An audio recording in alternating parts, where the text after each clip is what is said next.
noite, meu irmão, minha irmã. Boa noite a todos que estão nos seguindo, nos assistindo pelo YouTube, pelo Instagram. Hoje a Carolzinha não veio, tá de quarentena, né? Então quero mandar logo um beijo para Carol. Hoje quem está substituindo é a Ana Luísa aqui na transmissão também. Já mandamos o boa noite para a Ana Luísa, para o Natan, para a Anne, que estão aqui animando a nossa live com essa música maravilhosa. Hoje nós vamos continuar o tema da semana passada. A gente está falando sobre um assunto que é muito interessante, né, para nós, que se chama bloqueios de contato.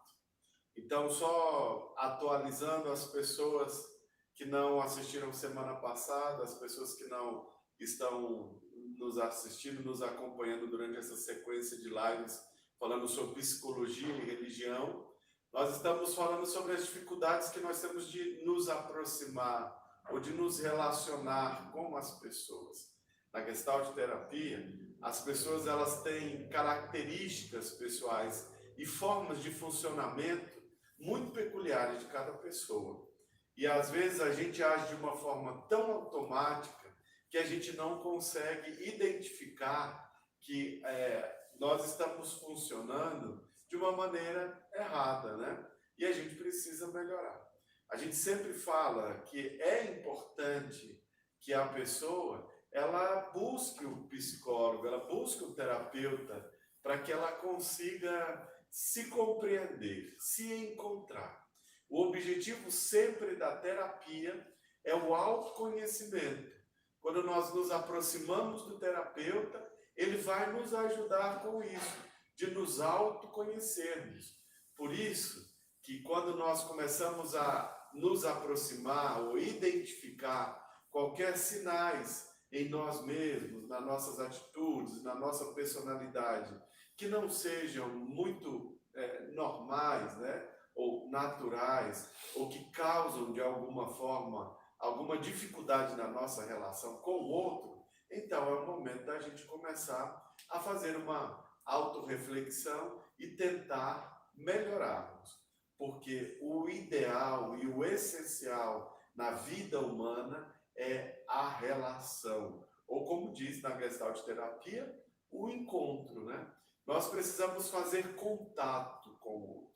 Então nós começamos há 2 semanas atrás a falar o que significa o contato, né? Só falando de uma forma bem simplificada e rápida, o contato é quando nós conseguimos encontrar de verdade com o outro, verdadeiramente. Nós conseguimos nos encontrar com o outro, ter uma relação sincera, íntima e profunda. E quando a gente consegue fazer um contato, quando a gente consegue encontrar o outro dessa forma completamente livre e verdadeira e profunda, então a gente pode dizer que aí nós temos um certo nível de saúde mental. Por isso que é tão importante que a gente comece a superar alguns bloqueios, que a gente comece a compreender alguns bloqueios que nós temos, né? Os bloqueios de contato, os bloqueios para o contato, para que a gente possa começar a viver relações verdadeiras, relações profundas, né? Os bloqueios de contato são 9. Semana passada nós falamos de 3. Essa semana nós vamos falar mais 3. Essa semana, hoje, nós vamos falar retroflexão, egotismo e deflexão. As palavras são um pouco difíceis, mas quando a gente começa a exemplificar, tudo vai se tornando uma coisa muito clara, muito fácil de ser compreendido, né? A retroflexão. Nós encontramos muito esse tipo de comportamento nas nossas relações. O retroflector é uma pessoa que ele interrompe o contato. É uma pessoa que ela lança mão, ela abre mão de fazer ela interrompe de fazer esse contato. Então, nós vamos dizer que quando nós queremos fazer alguma coisa e nós não fazemos, quando nós queremos dizer alguma coisa e nós não dizemos, então nós estamos retrofletindo. Ou seja, aquilo que era para ser lançado no mundo, nós estamos trazendo de volta para nós mesmos, né? Então, às vezes, quando a retroflexão ela é muito constante e ela é muito profunda, pode chegar o caso até de problemas mais graves, né? Mais sérios, como, por exemplo, as automutilações. A gente encontra muitos adolescentes, né?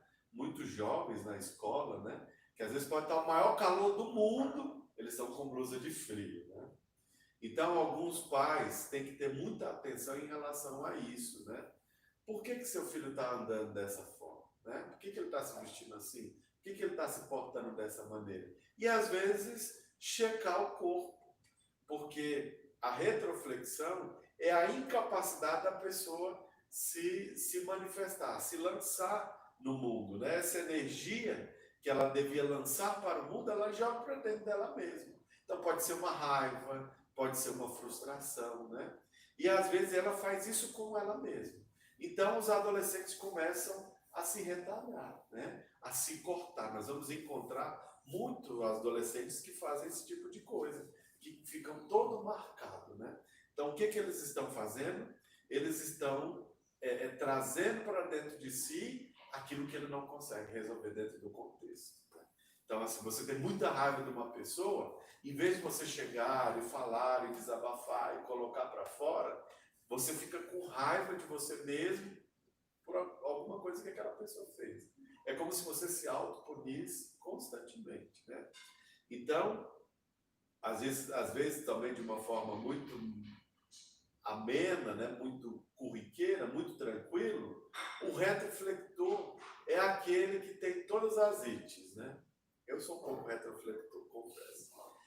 Sinusite, gastrite, renite, todas as ites simbolizam ou sinalizam um retroflector, né? O que você não consegue manifestar, jogar para fora, para colocar ali na situação e vai se punindo, digamos, é uma autopunição, né? Ou uma automutilação. A intenção do autorreflector está se corrigindo, né? Então ele faz isso de uma forma para que a gente possa se corrigir, se melhorar, né? Então esse autorreflector ele tem essa dificuldade de jogar para fora as coisas, né? E a gente precisa de jogar para fora. Eu lembro que outro dia eu li uma frase, acho que foi até no Instagram, que falava assim: se você estiver num ambiente onde você tiver que medir as palavras para dizer o que você pensa, não permaneça ali. Então, as pessoas elas têm que ter, na nossa relação, na relação que nós construímos com as pessoas têm que ter respeito pelos nossos pontos de vista. E não pensar em nos modelar segundo o que elas pensam que a gente deve ser, né? Então, o reflector é uma pessoa que fica tentando não criar conflitos com o mundo, que fica tentando se modelar a imagem das pessoas para que as pessoas o aceitem também, né? No fundo, é uma necessidade de autoaceitação, é uma dificuldade de autoaceitação. Se o mundo não me aceita, eu não me aceito, então tudo fica difícil e a pessoa vai trazendo tudo isso para dentro de si. Então, isso chama-se retroflexão. Entendeu, Ana? Você está me olhando? Segundo bloqueio de contato, que é muito fácil da gente entender, é o egotismo, né? Também a gente vai dizer que esse bloqueio de contato ele pode ser usado em determinados momentos da vida de forma saudável, né? O egotismo, ele assim, ele na forma ampla dele, é uma dificuldade que a pessoa tem de manter relação com o mundo. Essa pessoa, ela não consegue enxergar no meio em que ela vive algo que possa nutri-la. Ela é autonutritiva, então é uma pessoa que está sempre buscando digamos assim, compensação, como que a gente vai dizer? A pessoa sempre tenta se sentir bem fazendo alguma coisa. Hoje também eu li um post que era muito interessante. Uma pessoa até deu um print no post dela. Ela dizia assim: eu tenho muito orgulho de mim mesmo. Era uma mulher. Eu tenho muito orgulho de mim mesmo. Eu nunca precisei destruir ninguém para me sentir bem. Né? O egoísta, ele é um pouco isso, né? Às vezes ele se satisfaz humilhando o outro. Às vezes o egoísta se satisfaz se colocando numa posição de destaque, né? Se projetando no mundo e tendo uma recepção positiva disso, né?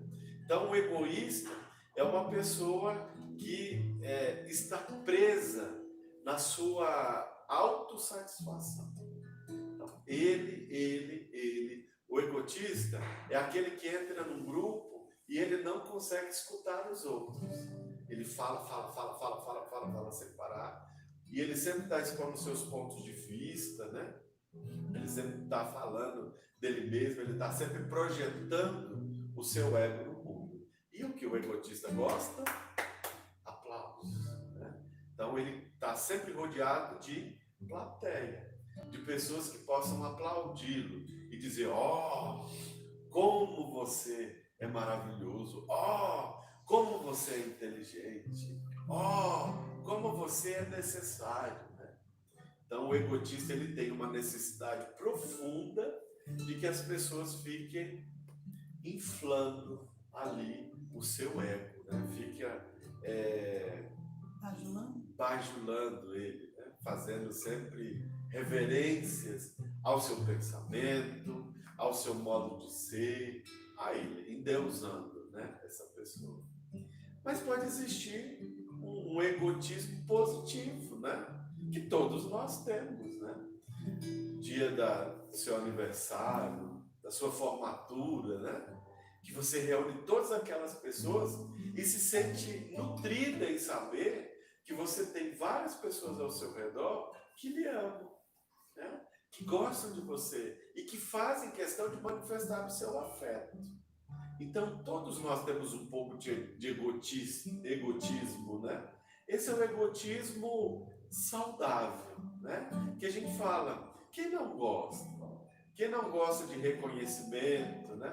Mas isso não pode ser um fechamento à pessoa. A diferença do egotismo doentio e o egotismo saudável é que o doentio, ele não consegue estabelecer vínculo com o exterior, né? Ele não consegue perceber a pessoa que está ao redor dele, né?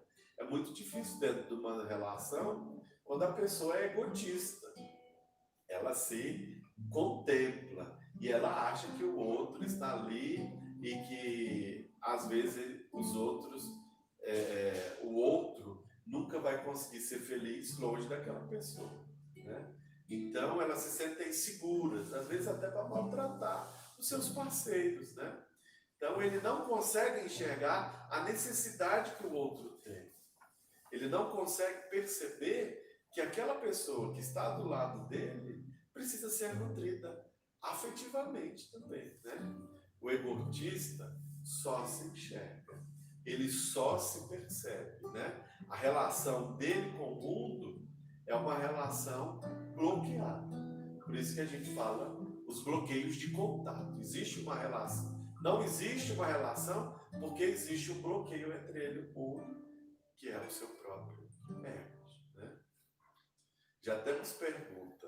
Ana Luísa, você fica olhando aí, se o povo perguntar alguma coisa, você me fala. Vai, Natan. Eu posso dizer que mais de 50% da população brasileira é egotista?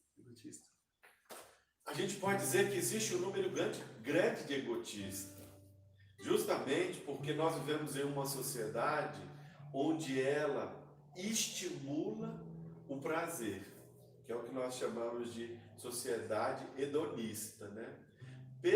Pela cultura hedonista em que nós vivemos, a gente sempre escuta isso muito na televisão, né? Os publicitários sempre falam, agora chegou a sua vez, pense em você, esse é o melhor para você. Então está sempre chamando a atenção das pessoas para que elas possam ter esse cuidado precioso, especial com ela, né? Ser autossuficiente. Exatamente, essa autossuficiência. Então a gente diz assim, não que isso esteja errado. O egotismo ele vai ser pernicioso, venenoso para a pessoa quando ela não enxergar o outro. Então eu gosto muito de ser satisfeito. Todos nós gostamos de ser satisfeitos, né? Se você busca uma relação, o que você espera dentro dessa relação? Ser feliz, né?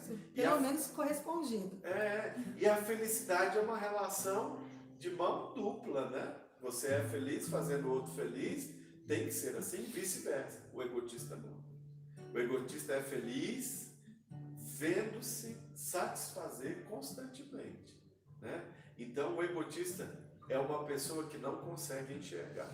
Então nós podemos dizer que há uma necessidade de satisfação pessoal, né? Todos nós temos uma necessidade de satisfação pessoal, mas isso não pode ser um problema para o seu meio, né? Isso não pode ser um problema ao ponto de você não enxergar outra pessoa, né? Eu poderia dizer, por exemplo, então, que muitos dos divórcios são causados também por isso. Hoje em dia a taxa aumentou bastante. As pessoas passaram a pensar mais nelas mesmas, querendo se satisfazerem e não pensam no próximo. Isso também pode acontecer. Como nós vemos a sociedade hedonista, como as pessoas estão sendo cada vez mais estimuladas a serem elas mesmas, né? Os seus próprios pensamentos, a sua maneira de ser que se dá no outro, né?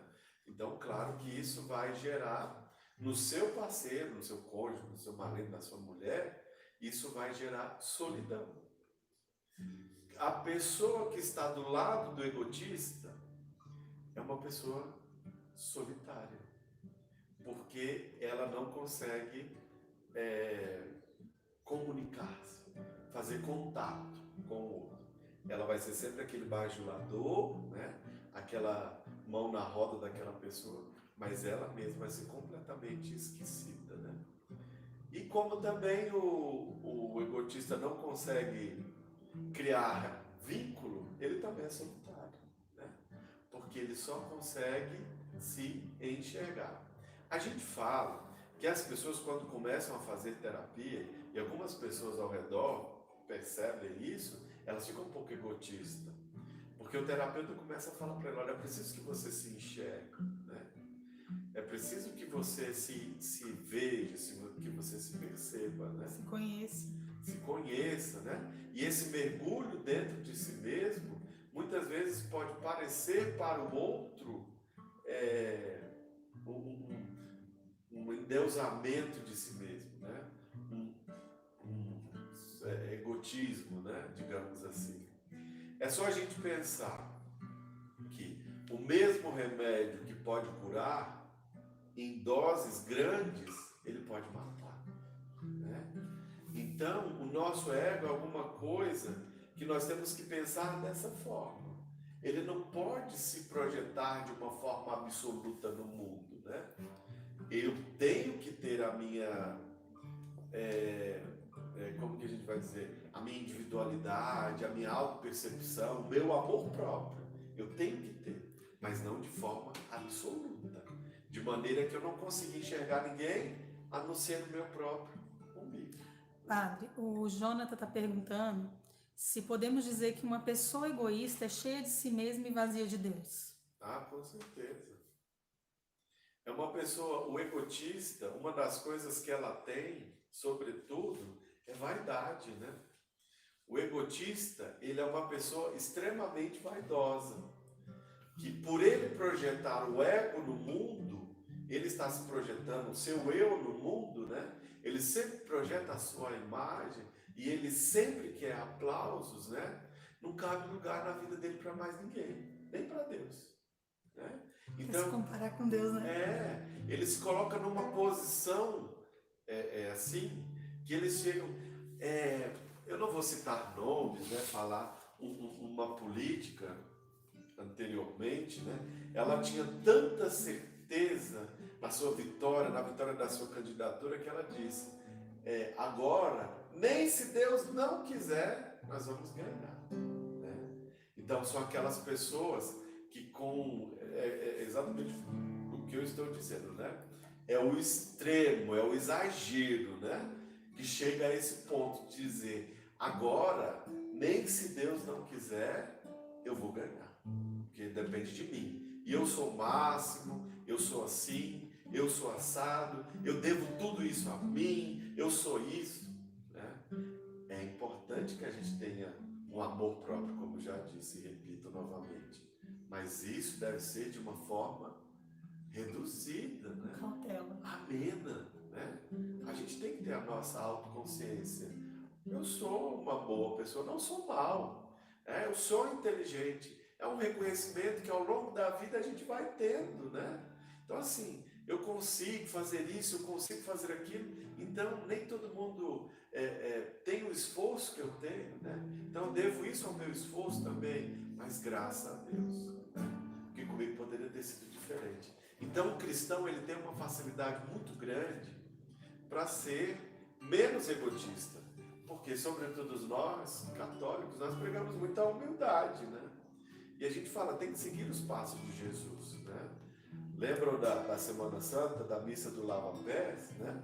O maior exemplo de humildade nós temos em Jesus, que se abaixou diante do outro para lavar os pés, ele que não precisava, ele que era o Senhor e Deus, o Mestre, né, que estava acima de todo mundo. O que ele fez? Ele se abaixou. É o nosso exemplo. Então o cristão ele só vai ser egotista se realmente ele quiser, né? Porque constantemente nós estamos falando sobre isso. A humildade, a simplicidade, né? O coração generoso, olhe para o próximo, olhe para as pessoas. O egotista, ele só pensa nele mesmo, né? O que está em jogo é o prazer, né? O seu prazer pessoal. Vamos cantar? Para falar o último bloqueio. Quanto tempo nós estamos aí? Só 23 minutos, padre. Tá, joia. Mais alguma pergunta? Não, ainda não. O pessoal está devagarzinho.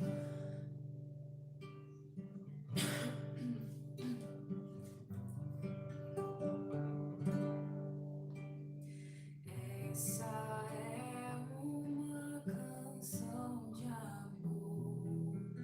Veja bem onde está o teu coração. Coloque-o na palma da mão. É preciso ofertar.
temos pergunta É, aí, né? a Elá está falando que é como conviver com uma pessoa que tem atritos e que não tem abertura para dialogar. Como que a gente faz para tentar resolver o problema dentro de uma relação quando você se apaixona por um egotista? O que a gente vai fazer, né?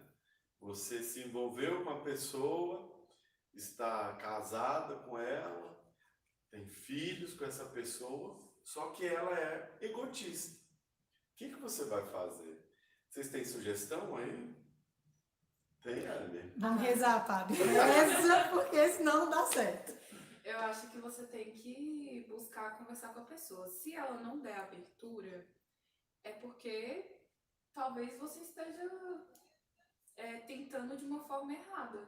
Entendeu? Você tem que usar uma linguagem que essa pessoa entenda. Buscar Só uma que linguagem que ela Vou te entenda. colocar numa situação, a psicóloga Anne aqui, vou Misericórdia. te colocar numa situação mais complicada ainda. Ah, Essa pessoa, ela falou aqui na pergunta dela, não dá abertura ao diálogo.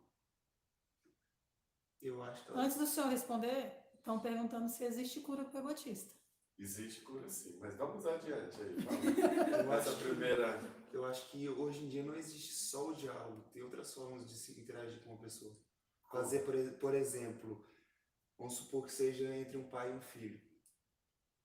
Os dois têm esse problema de egos, vamos dizer assim. Então, o que o pai gosta de fazer? Ele gosta de assistir um filme. Então, você senta do lado dele ali com o filho e fica do lado dele assistindo um filme, fazendo o que ele gosta. Vocês dois, querendo ou não, vão criar uma interação, um laço. E vão quebrar a barreira para depois dialogar, por exemplo. Tem outras formas de se interagir, não só dialogar. Entendi.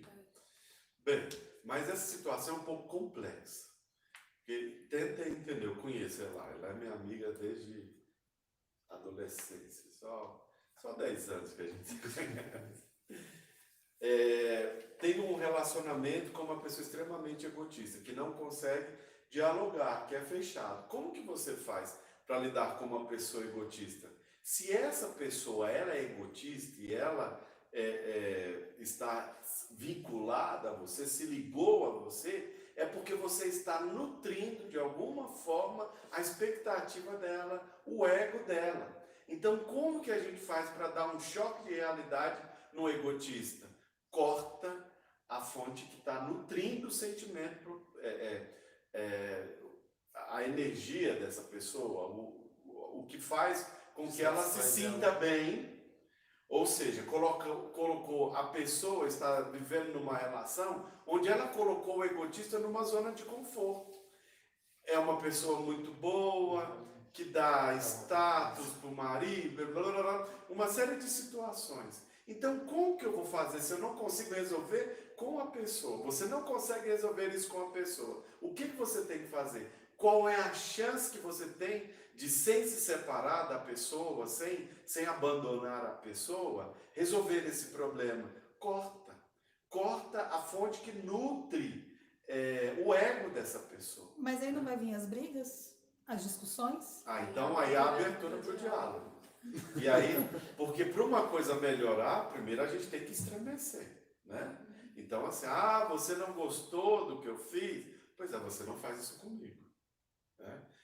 Você está dizendo que eu não sou isso, que eu não sou aquilo, mas você não me dá isso, né? Então, a gente às vezes tem que dar um choque de realidade no egotista, mas não é uma coisa simples e nem fácil de fazer, né? Por isso, meninos e meninas, né? É importante que a gente conheça um pouco das pessoas que a gente se envolve, porque quando você sacramentaliza relação com uma pessoa que tem esses tipos de traço de personalidade, que tem esse tipo de comportamento, você pode estar jogando a sua vida, a sua felicidade no buraco para sempre, né? Porque aí depois vem os filhos, depois vem o envolvimento financeiro, vai vender a casa. Mas se a gente vender a casa não dá para comprar outra casa. Porque eu estou desempregado, ele que paga as contas, ou vice-versa. E aí começa a aparecer uma série de situações que faz com que, mesmo que você queira, você não saia daquela situação. E aí você deu o passo para dentro da sua infelicidade, né? As pessoas pensam que psicologia autoajuda é a mesma coisa. Não é, né? Aí as pessoas ficam na frente da televisão e dizem, não, tem que ter autoestima boa, que não sei o quê. Não é só isso. Não é só você se sentir o bambambam, a bambambam, ser o cara, né? E sair para pegar geral, né? Você tem que ter também, quando você está se preparando para conhecer alguém, você tem que ter um pouco de psicologia. Porque senão você está condenando a sua felicidade, né? A ser infeliz. Às vezes as pessoas ficam só se preocupando com a sua imagem ao se aproximar de outra pessoa, ao buscar relações, né? Então você tem que pensar que você também tem que ter um pouco de informação acerca de quem são as pessoas, de quem é o ser humano, para que quando você se envolva com ele não seja um barco furado. E aí seja tarde demais. Mas também não tem aquelas pessoas que demonstram ser uma coisa e depois que você convive com elas é que você percebe que ela realmente é? Mas ninguém segura a máscara 24 horas. Ninguém segura a máscara. Quando as pessoas fingem um comportamento, em algum momento você vai perceber que ela não está sendo autêntica. Em alguns momentos. Então vai ter aquelas escapulidas, ou seja, aquelas escorregadas da máscara que você vai ver a pessoa. Só que qual que é o problema, Ana Luísa, nessa situação? Você está apaixonada pela pessoa e você não consegue enxergar. Às vezes, até os amigos vêm, mas você não quer ver. Então, o que você faz? Pula para dentro. Com tudo, né? Tapa os olhos. Fecha os olhos. Não, Quando casar, depois melhora. é a clássica frase, né? Quando casar, ele muda. Quando casar, ela muda. Não muda, a gente piora. Né? Casamento não é solução que dá jeito em ninguém, né? Pode piorar. Porque aí você vai conviver diariamente com a pessoa e aí ela vai ser ela sem máscara. Porque ninguém sustenta uma situação 24 horas. Uma hora você vai ver que aquela pessoa não é aquela pessoa e que a máscara dela caiu e aí você vai pensar, ah, meu Deus, e agora, né? A Ina falou que às vezes as pessoas não querem ver e aí lá colocou, exato, conhecer antes e acreditar. É porque tá travado aqui, tá? Na intuição. Eu percebi, mas fui teimosa. Ah, tá vendo? Não é a questão não é ser teimosa, é ser apaixonada, né? Então você vê, você enxerga a pessoa, mas você tá morta de apaixonada, né, Ana? As mulheres são muito fáceis de apaixonar, né? Fica extremamente apaixonada e pula para dentro, mesmo sabendo que pode estar correndo sério risco, né? E aí entra naquela coisa, você olha porque a pessoa é bonitinha, né? A pessoa é uau, uau, uau, né? Aquele não sei o quê. E aí vai pro buraco, né? Só um comentário que, Sim. assim, o senhor falou em questão do casamento, né? O namoro, ele tá justamente nesse meio tempo, né?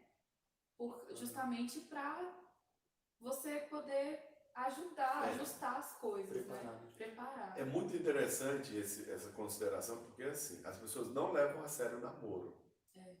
Porque quando você se aproxima de uma pessoa, a primeira fase do seu sentimento por ela chama-se paixão, né?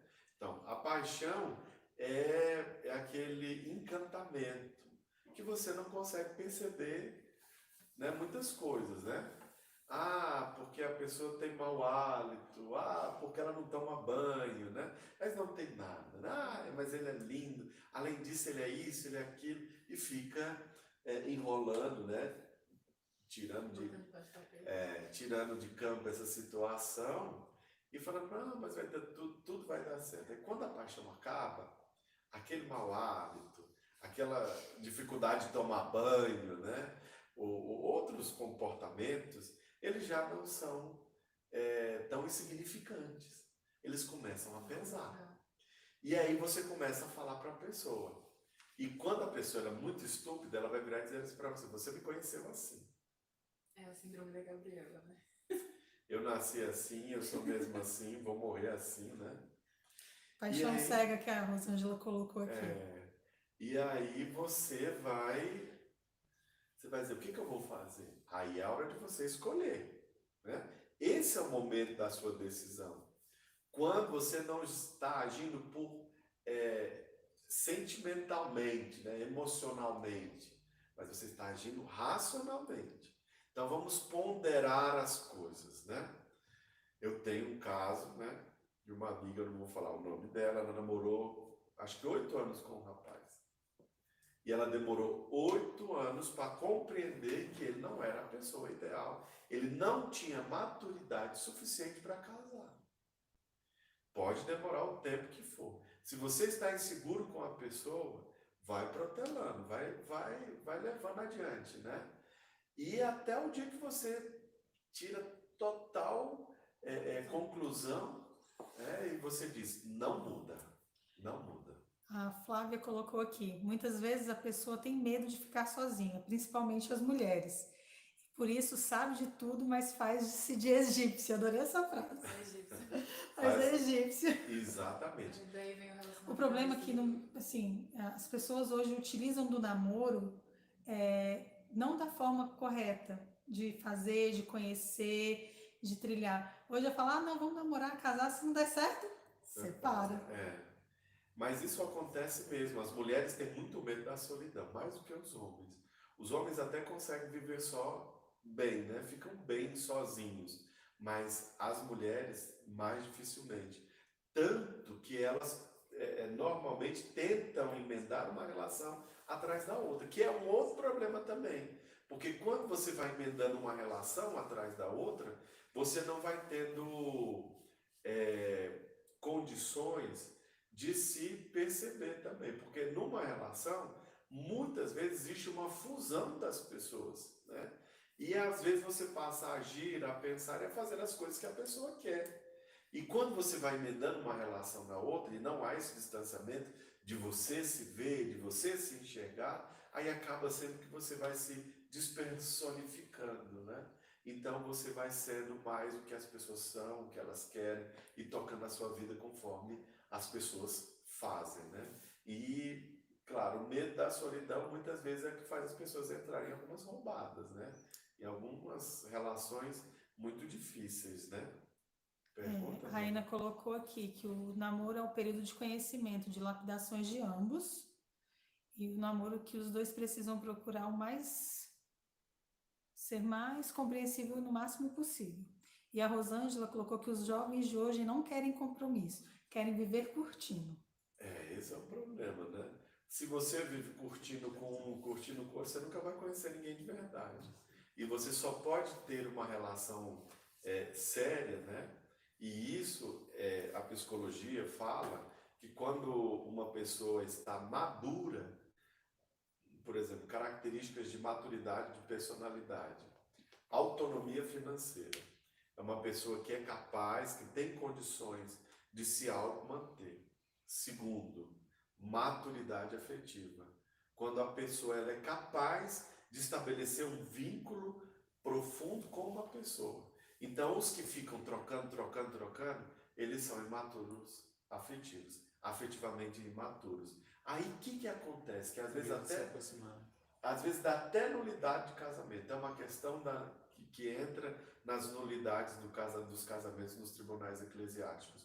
Os imaturos afetivamente, que o direito canônico fala, entra justamente nessa questão. A pessoa casa, mas permanece com a vida de solteiro, né? Então ela continua saindo com os amigos, com as amigas, né? Não tem responsabilidade com a casa. Você entrou para dentro da sua casa, a sua vida muda. Você casou, então já acabou aquela história de futebol no fim de semana com os amigos, churrasco, cachaçada, acabou. Então, a fase da juventude, da adolescência, é justamente para você fazer isso. Então, os casamentos precoces, às vezes, quebram essa etapa da vida. Então, quando você é jovem, faça o que você deve fazer. Claro, tudo com muita responsabilidade. Porque quando você entrar para o casamento, você tem que entrar para dentro do casamento sabendo que a vida de casado é assim. Que você tem que sustentar a sua casa, que você daqui a pouco vai ter que sustentar os seus filhos, assumir responsabilidades e compromissos com a sua família, né? Aí só que algumas pessoas dizem, não, eu vou casar, mas eu vou continuar viajando sozinho com meus amigos, eu vou continuar indo para o futebol sozinho nos fins de semana, chega meia-noite, 2 horas da manhã, isso está errado, né? Então, o programa, a partir daquele momento que você casa com uma pessoa, é programa de casal. Então, por isso que as amizades têm que mudar. Então você não vai mais sair sozinho com seus amigos e nem vai levar a sua mulher ou seu namorado para uma balada de solteiro. Não é mais isso. Então a cabeça tem que mudar. E o que acontece é que as pessoas ficam no troca, ficando, e demoram muito a amadurecer, a conhecer as pessoas, e por isso as relações às vezes são desajustadas, né? E acaba que os casamentos são infelizes, porque as pessoas não pensam nas suas relações. É preciso pensar na relação. Quem você está escolhendo para trazer para dentro da sua vida? Então, o namoro vai dizer isso, né? Quem é essa pessoa? Ah, mas ele é agressivo, né? Hoje a gente usa muito a expressão relações abusivas, né? Quando os homens xingam as mulheres, puxam o cabelo, bate, humilha na frente dos outros, dos amigos, né? E vice-versa. Estou falando do homem com a mulher, mas a mulher tem muita mulher que é mais brava do que um homem, né? Humilha o marido, expõe o marido, enfim. Isso são relações abusivas, né? Então a gente precisa conhecer as pessoas. Se a pessoa não te respeita, respeitar nesse sentido. Às vezes a gente fala respeitar é só não trair, também, é não trair. Mas respeitar também é escutar a pessoa, pensar em respeitar ela na frente dos outros, enfim, uma série de situações. Então, relacionamento é coisa séria. Tem pergunta? A Márcia colocou aqui que na maioria das vezes, principalmente a mulher, busca no companheiro aquilo que ela não tem de complemento, quando na verdade primeiro tinha que achar para depois procurar alguém. Exatamente. Então, primeiro você se encontra. A gente não pode ficar sempre na sombra do outro, né? Se a gente vive na sombra do outro, a gente nunca vai ser a gente mesmo, né? Você vai ser alguma coisa que o outro é, né? Então, as relações, elas são complementos, né? Então, são duas... há sempre essa questão falando que a relação é encontrar o seu outro lado da laranja, né? E os psicólogos falam, ninguém é uma pessoa incompleta. Então, não existe uma banda, né? É um ser completo com outro ser completo, né? Então, na verdade, não é você tentar procurar, projetar nas pessoas as suas frustrações, como às vezes algumas pessoas falam, idealiza uma pessoa assim que é muito diferente dela. Não é também só isso, né? Você tem que pensar em uma pessoa que te respeite, uma pessoa que você seja capaz de amar, de admirar. Admiração é uma coisa importante dentro de uma relação, né? Às vezes é triste você ver que o marido falando mal da esposa, é uma burra, é uma preguiçosa, né? Ou fazendo comparações. Ah, mas a minha mãe não fazia assim. Ah, meu pai não fazia assado. Não tem um pico de admiração pela pessoa, né?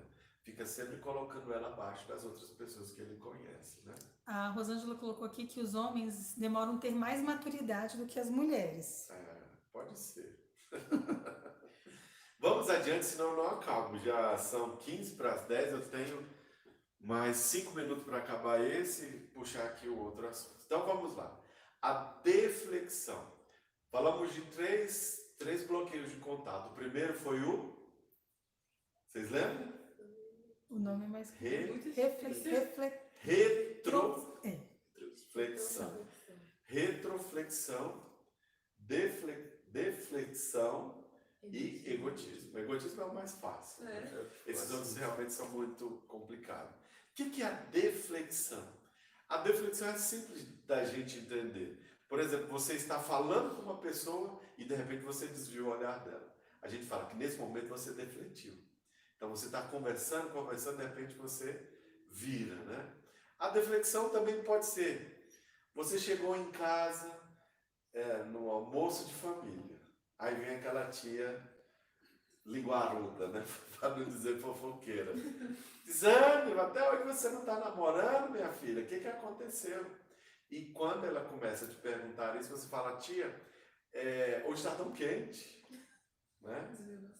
Ou então, simplesmente aquela conversa de elevador. Você está defletindo, você não está aprofundando, você não está fazendo contato, você está fugindo do contato com aquela pessoa. Quando você não tem interesse. Quando você não tem interesse pela pessoa. Né? Então, essas situações, elas são normais, elas são corriqueiras.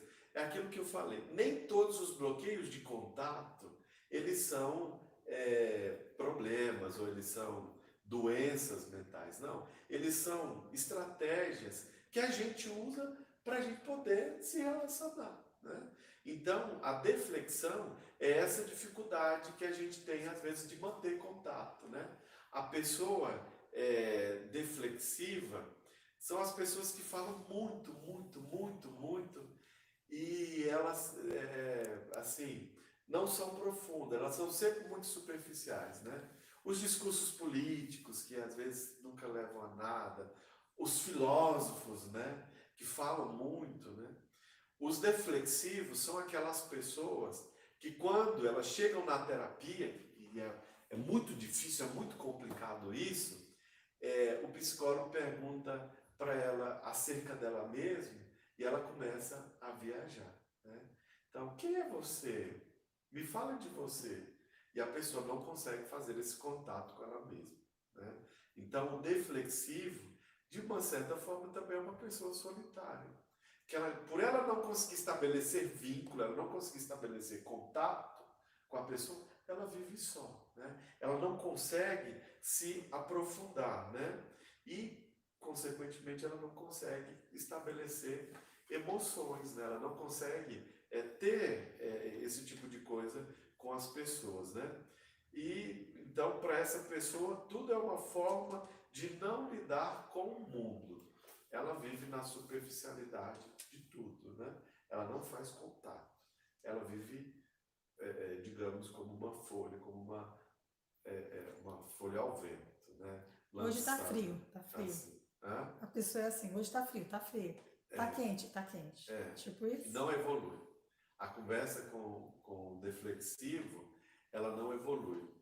Ela é muito superficial. Pode produzir quando os assuntos são assuntos que não diz respeito às pessoas, né?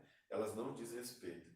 E a questão do deflexivo, um problema do deflexivo é que dependendo da dificuldade que ele tem de estabelecer o vínculo, ele pode se tornar um psicótico, né?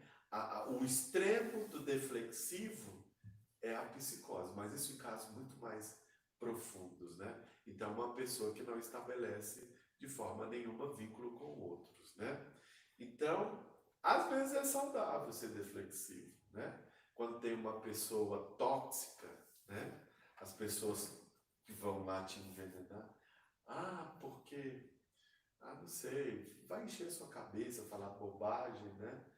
E aí é bom você ser deflexivo, você fala, qual a cor do seu esmalte? Né? Onde você comprou essa jaqueta? Né? E esse violão, que não sei o quê. Deflete. Então vai para a superficialidade e foge daquele assunto. É uma forma de escapulir das pessoas tóxicas, né? Então é uma alternativa, ser deflexivo é uma alternativa de fugir das pessoas tóxicas, né? Fugir de um sermão de um pai ou de uma mãe. Eu vou falar isso pro seu pai. Deixa ele. Ele tá querendo apanhar do que Que eu você lá. está querendo ser deflexivo com o seu pai. Escuta o sermão. Não é para ser deflexivo na hora do sermão do pai nem da mãe. Escuta, né? Mas às vezes acontece, quando nós temos uma relação onde, casamento, né, sobretudo, onde as pessoas só reclamam, brigam, né? A gente fala muito isso, que os homens têm uma capacidade muito grande de ser deflexivo, né? Às vezes a mulher começa a falar de uma coisa, né? Horas, e ele viaja, né? E no final ela fala assim, mas você não está me escutando? Claro que eu estou escutando. Estou ouvindo. Meu tudo que marido você não tá é falando. deflexivo. Então, é uma estratégia, né, que a gente tem para a gente poder fugir dessa realidade, né? Vamos cantar. Tem música aí? Temos. Ou acabaram as músicas? Tem, Não. sempre tem. Perguntas, Ana Luísa? Não? Só saber o que a pandemia interfere nos relacionamentos. Vamos lá. Pode cantar. Pode. Sou reflexo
Nesse nosso último momento, nesses últimos minutos, a gente fala da nossa relação psicológica com o nosso catolicismo, né? Com a nossa religião. Então, como que isso nos ajuda? Qual é a relação que a gente precisa estabelecer da nossa fé com isso que nós estamos aprendendo, né? A gente já começou falando um pouquinho, quando a gente foi falar do egotismo, né? A dificuldade que o egotista tem de viver o mandamento de Jesus, que é amar a Deus sobre todas as coisas e o próximo como a si mesmo, né? Então, nós cristãos, nós católicos, nós temos uma obrigação muito grande, que é de estabelecer vínculo, e vínculo profundo, né? Quando Jesus fala amar o próximo como a si mesmo, o que ele está dizendo é que quando nós entramos numa relação com outro, ou que alguém passa pela nossa vida, a gente seja capaz de até dar a vida pelo outro. Esse é o amor cristão. O amor cristão é aquele que sai de si mesmo para poder morrer pelo outro, né? Então, é preciso que a gente entenda qual é a minha dificuldade de amar. Esse é o tema da nossa live. Qual é a minha dificuldade de amar? Eu sou muito egotista, eu sou muito deflector, né? Eu não consigo, quando começo, eu conheço pessoas que são assim, quando começa a falar de ajudar o próximo, né? De gastar tempo, dar um pouco de si, aí começa a defletir, né? Ou seja, não quero entrar nesse assunto. Não vamos falar, não vamos comentar sobre isso, né? Então, a gente precisa compreender que alguns assuntos, sobretudo acerca da nossa fé, eles precisam ser vivenciados. E se nós temos qualquer dificuldade que nós colocamos para fazer isso, nós temos que superar, né? Seja a retroflexão, né? Aquela pessoa que tem uma dificuldade muito de estabelecer essa relação com o mundo de forma geral, né? E ela fica só se martirizando por tudo, né? Seja o egotista, que só enxerga a si mesmo, né? Ou que seja o deflector. Nós temos que superar tudo isso para que a gente possa amar o nosso irmão de verdade, né?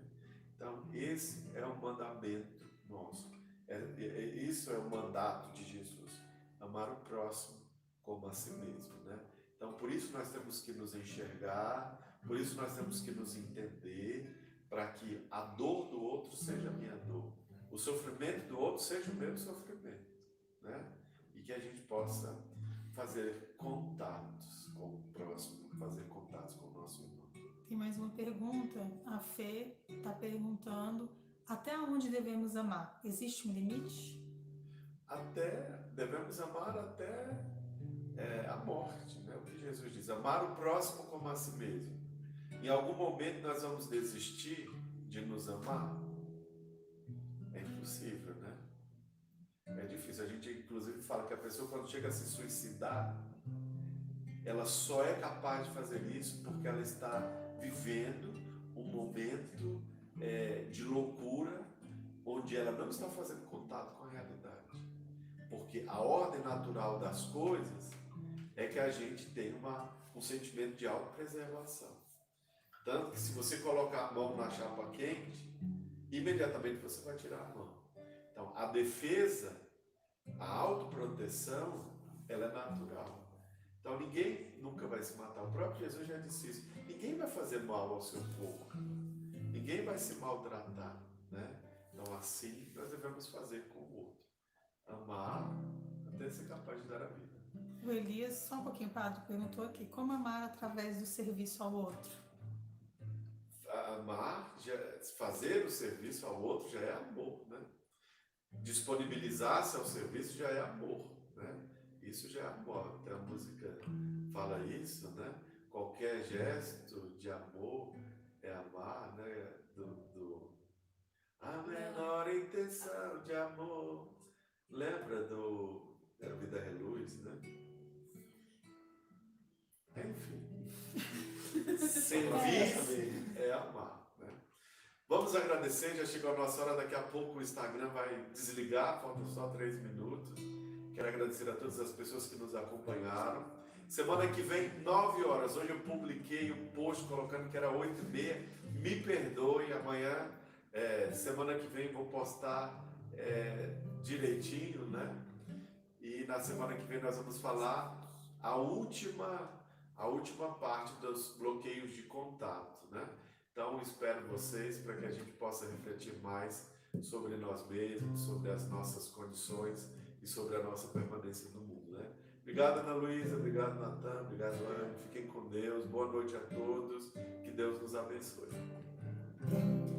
Incomparável Deus, amigo meu, amado meu, quem poderá nos ser? Padre, eu só não sei onde salvo, que não é no Instagram. Morte ou dor, guerra ou solidão. Acabou, gente? Acabou.